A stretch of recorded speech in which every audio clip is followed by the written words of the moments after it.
Dakota first. Here at KX News, we're proud of our armed forces and the veterans that have served our country. That's why over the next month, we're telling stories of our veterans in a special series called Veterans Voices. Tonight, the story of the Wilkinson family, a generation of Marines and others who have fought for our country. They have relatives who have fought in the Civil War to the Vietnam War and are still serving today. Reporter Aaron Fields sat down with 3 of the family members who talked about their experiences through it all. This is Douglas, Cedric, and Gloria Wilkinson. Douglas served in the Marine Corps from 1987 through 1991. His brother Cedric served from 1989 to 1993, and their Aunt Gloria served from 1967 through 1970. And all their journeys started out a little differently. It was a time of really a need, for people to serve their country.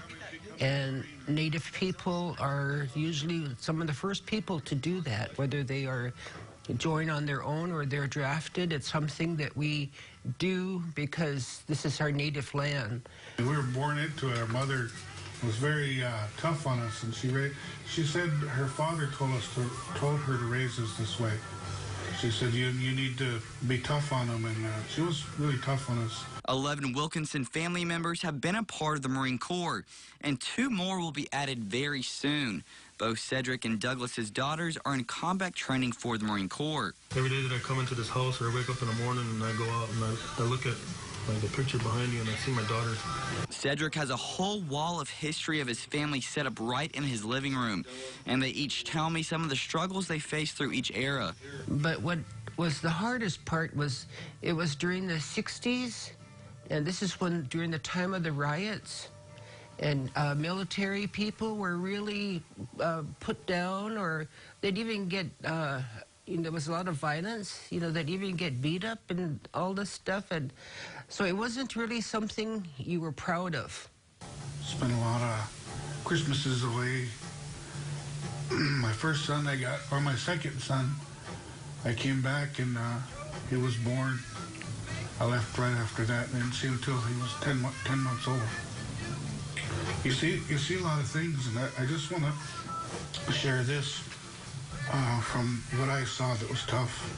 A lot of things happen, but the toughest thing I saw is how poor people are out there.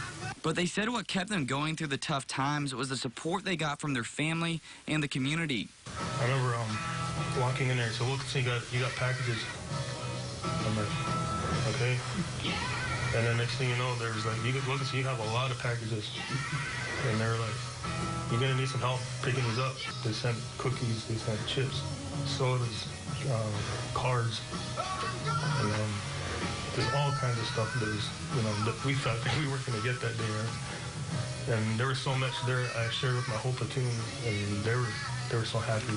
And for the Wilkinson family, no matter if it's their brother, sister, aunt, or uncle, they are proud to see their legacy keep going on. My daughter wrote me and told me, she said, I know I've given my whole life to this. She's injured, but she's going to stick it out. She said, I know how you feel. And that's what the military gives. It just makes us really proud that tradition will be carried on. And then once a Marine, always a Marine. Yeah. Never a former Marine or ex-Marine, always a Marine. For KX News, I'm Aaron Fields. Well, the Wilkinson family wants to say thank you to all of the veterans and everyone, including their Native American family, for always supporting them through it all. We thank them as well. Yeah. Stay with us. Still to come, a way to pay respects to all